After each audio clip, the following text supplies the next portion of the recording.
তো করেন নাই, তাহলে অপশন আছে। অপশন কি? আপনি জরিমানা দিয়ে মুক্তি নিতে পারেন, জরিমানা গ্রহণ করতে হবে, নইলে খুনের বদলা খুন হবে।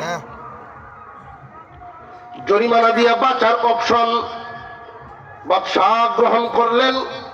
মহিলাকে জরিমানা দিয়ে সে যেন দুনিয়াতে বেঁচে থাকতে পারে, মানসিকভাবে সান্ত্বনা পায়, তার জরিমানা দিয়া আদালতেই দাঁড়াইয়া বাদশাহ বলতেছিলেন, আজকে যদি দেখতাম আমি বাদশার বিরুদ্ধে মামলা এসেছে, এই জন্য কাজী যদি সামান্য দুর্বলতা প্রকাশ করতেন, আমাকে আসামি হিসেবে না ডাকতেন, আমার সম্মানের দিকে তাকাইয়া উনি ভয় পাইতেন, তরবারি বের করে ফেলছেন। আমি কসম করে বলি, আমার রাজ্যের